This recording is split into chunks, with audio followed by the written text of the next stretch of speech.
Good morning, all. Right now is 8:42, and I'm going to talk about Christian romantic life, faith, feelings, and red flags. Reality of Christian dating today. So we're going to start with part one, which is knowing the one. This is really a lightning bolt from the sky. Instead, it is a combination of peace, consistency, and shared values. You know it's them when your best self is encouraged by their presence and your worst self is safely challenged to grow. So, knowing the one. So, kujua mse is the one for you in this Christian dating life.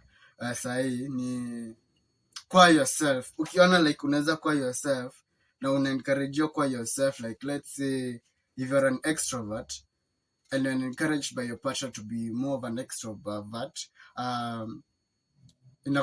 inakufanya like it is the, you know, that person is the one.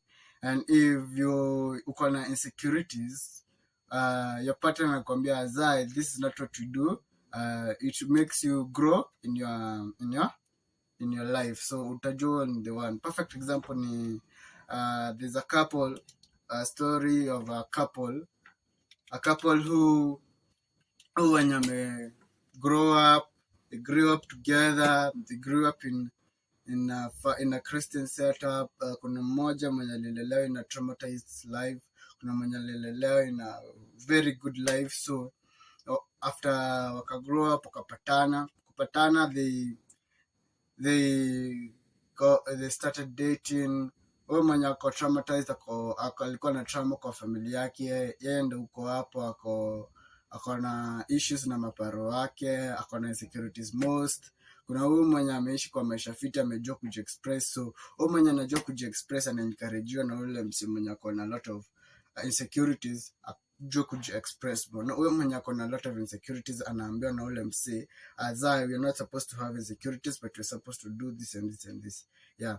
So looking for a spouse, purpose and beliefs. Do not just look for someone you like. Look for someone whose mission matches yours. If you want to be a missionary in Africa and they want a corporate life in the city, the love will eventually feel like a cage. So unachagua mtu anaendana na beliefs zako na purpose yako. Kama ni missionary na unapatana na mse, let's say kama wewe purpose yako ni hii na purpose ya mtu mwingine ndani na wewe, so that person isn't the right for you, so you have to choose a partner whose purpose and beliefs are right. Perfect example, you cannot marry a person who for a musician, you can't marry someone who's not in the media field or someone who doesn't understand the media field, because mtakuwa na colonization. For those people who are in IT, you cannot marry who doesn't understand IT or who isn't in the IT field, and it will bring a collision. Beliefs, perfect example. For a Christian, you can't marry a Muslim because the beliefs doesn't rhyme. For an SD, you can't marry a Protestant because the beliefs doesn't rhyme. Yeah. Critical conversation, the big four. You cannot love your way out of financial crisis or a parenting nightmare. You must discuss finances, debt spending versus saving, kids, discipline style and how many, boundaries, how much influence do in-laws have, sexual boundaries, what is off limits before and during marriage. So finances, mnafaa kudiscuss like how do you people or how do each person handles debts. You also discuss how you handle the spending versus savings. Unauliza umse, ukipewa salo ama ukipata hii ganji unatumia aje, ama ukishatumia how do you save? Unaona, there are people who save before spending, there are people who save after spending. So mnafaa kujua exactly na muone mnaendana aje. Kids, discipline style and how many. Kuna wenye walilelewa na military setup, kuna wenye walilelewa the grandparents setup, kuna wenye walilelewa na soft life. So mnafaa kudiscuss, like not supposed to discuss how will we discipline your kids. No, you're supposed to discuss ulidiscipliniwa aje, huyu mwingine anafaa kueleza alidiscipliniwa aje, ndio after mshajua mlidiscipliniwa aje, you can now sit down and discuss how you guys going to discipline your children. Boundaries. How many influences do in-laws have? So number one, and this is the number one rule, do not, mkikosana na mse wako usiwahi ingiza in-laws. That is one mistake you're going to do, and you're going to fuck up your life. Sexual boundaries. What is off limits before and during marriage? Before marriage, obviously the Bible says that there is no sex before marriage. Wakati wa marriage mnafaa kujua wakati gani ama mood gani mtu akiwa naye hafai kuguzwa at all, sexually ama intimately. But not having sex doesn't mean that there's no intimacy. But to safeguard your marriage, sometimes you have to have sexual intimacy. Discerning goal and purpose in marriage. Marriage is more than a legal contract. It is a partnership for a greater good. It includes procreation, raising the next generation, and intimacy, the glue that keeps the partnership strong. So marriage is more than a legal contract. Contract ni ile like unasema like mi nafanya hii stuff na hii duration. Marriage is all about procreation and intimacy. And I'm focusing more on intimacy. It's more on intimacy because hapo ndo unajua if I become intimate to this person, how will it go? So unajua exactly intimacy iko aje, like you see, we guys, how should I be intimate to my partner? How should I be intimate to her or him? Na pia you're supposed to look at the procreation. Mnafaa kujua like mnafaa kuwa na watu wangapi. You're supposed to look for ahead in terms of legacy.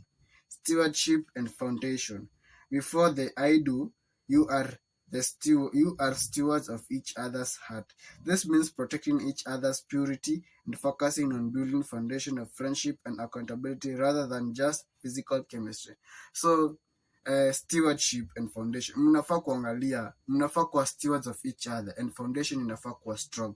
So you're supposed to build a strong foundation with a good relationship with your partner. Unafaa ku build friendship before you go to friendship and accountability before you get into marriage or physical chemistry. Yeah.